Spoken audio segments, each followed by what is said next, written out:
Well, I broke into business in Hamilton, Ontario. Like I said, I had boxed for a while and got tired of it. I wanted to try wrestling. I went to a wrestling school called Jack Wentworth's, Hamilton, Ontario.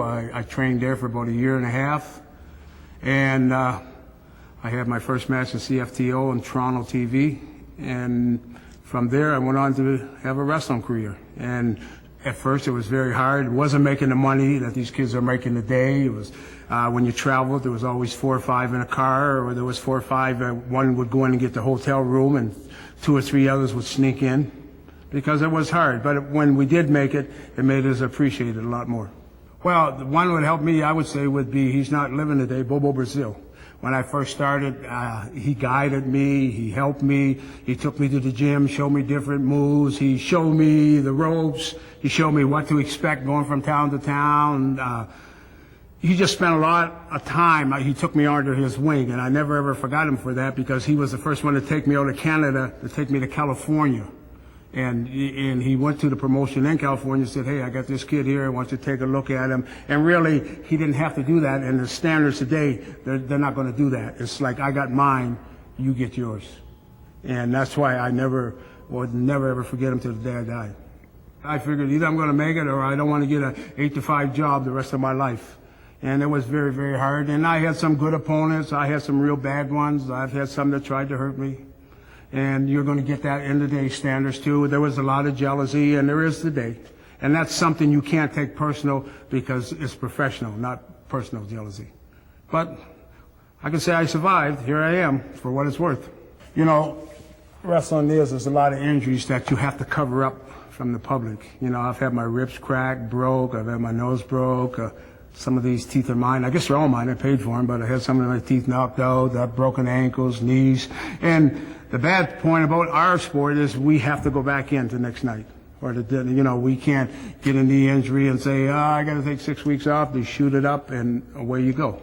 And yes, wrestlers do get hurt. It is sports entertainment, but I'll guarantee you, when you go over those ropes and hit the cement floor, there's nothing fake about that. You're going to feel it. And you're always sore. So I used to say, my philosophy was, a day without pain was like a day without sunshine. You just got to learn to live through it and keep on going.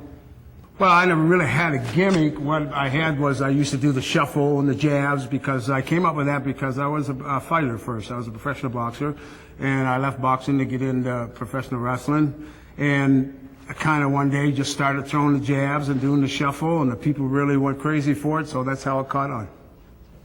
First year I was Rookie of the Year. I won the Canadian Championship. I won the United States. I won many tag team titles. The one that sticks out in my mind is the most, when me and Tony Atlas became the first Afro-Americans to become world tag team champions. And that meant so much to me, and it really means a lot to me today. That's something that they took away my belt and title, but they can never ever take away the memories. Well, I'm running SmackDown Wrestling Academy. I'm training wrestlers for the future. You know, out of every 10 guys I get, probably 4 makes it.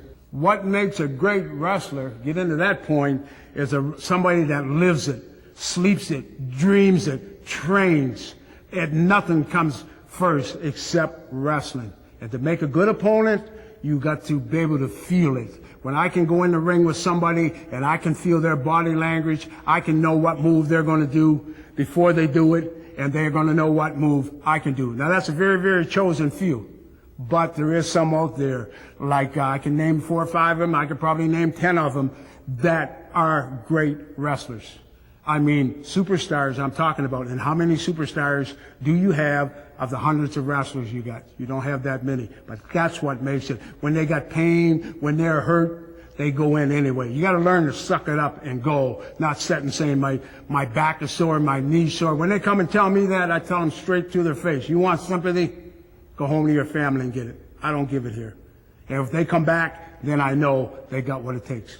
That's what I'm doing, and I really enjoy doing it. And I don't think there's anything else I would want to do. Because when I can watch somebody, or like my son, The Rock, I can say maybe I've put something back into business. I hope to be remembered as not a legend, but somebody that brought entertainment and enjoyment to the fans' life. I hope to be remembered by training individuals like John, my nephew, my son, The Rock.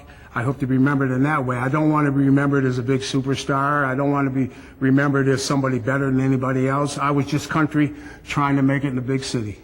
And that's what I want to be remembered as, that, hey, he's a guy, he's a human being like me, and he's down to earth.